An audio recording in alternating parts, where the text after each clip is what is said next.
आपके साथ अनु और आप देख रहे हैं जी टीवी न्यूज चैनल। आइए नजर डालते हैं आज की कुछ महत्वपूर्ण खबरों की ओर।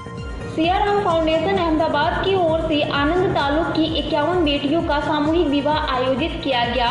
यह सामूहिक विवाह उत्सव वलासन गांव स्थित मेलडी माता जी के सभागृह में आयोजित किया गया। सियाराम फाउंडेशन के संस्थापक और अध्यक्ष दीपाली बेन ईमानदार द्वारा आयोजित सामूहिक विवाह उत्सव आनंद तालुक का पहला सर्व जातीय सामूहिक विवाह उत्सव था। अप्रैल के महीने की गर्मी में विवाह मंडल में जल वाष्प स्थापित किया गया था और इसे दीपाली बेन और विशाल भाई ईमानदार ने अच्छी तरह से व्यवस्थित किया था।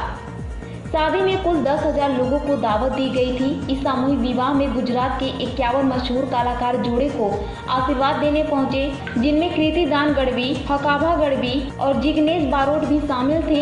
इसके अलावा आनंद जिले के एसपी और पूरे गुजरात के राजनीतिक नेता उपस्थित थे और सामूहिक विवाह उत्सव की शोभा बढ़ा रहे थे। पेश अहमदाबाद से नीता लिंबाचिया की खास रिपोर्ट। नाम दीपाली इनामदार है। अमे आणंद जिल्ला में 51 दीकरीओना विना मूल्ये सर्वज्ञाति समूह लग्नનું આયોજન કર્યું હતું। આયોજન ખૂબ સફળ રહ્યું હતું।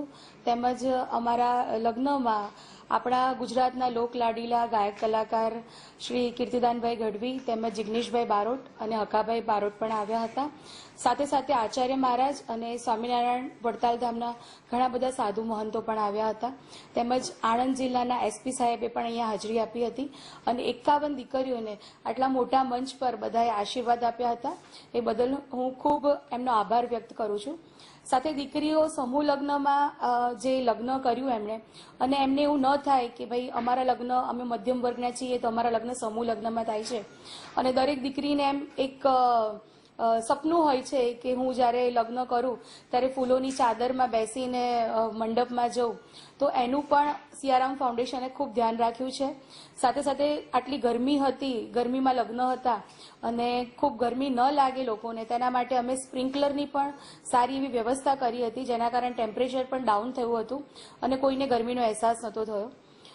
બીજું કે દીકરીઓને કરિયાવરમાં અમે જેમ કે કહેવાય ને કે જો દીકરી ખાલી ઘરમાં જાય તો પણ એને કોઈ સામાન વસાવવાની જરૂર ન પડે એ રીતેથી રસોડાના સામાનથી લઈને બાથરૂમના સામાનથી લઈને પૂરો બેડરૂમનો સામાન પણ આવી જાય એ રીતનું અમે એમને કરિયાવર આપ્યું છે, જેથી દરેક દીકરી પર્સનલી મને મળવા આવી અને થેન્ક યુ કીધું છે એમને ગળે લાગીને। એટલે એનાથી વધારે દીકરી ખુશ હોય એનો કોઈ એ નથી અને આ બધું જોઈને અમને સિયારામ ફાઉન્ડેશને જે આટલી 3 મહિનાથી મહેનત કરી રહ્યું હતું એ મહેનત સફળ થઈ હોય એવું લાગ્યું।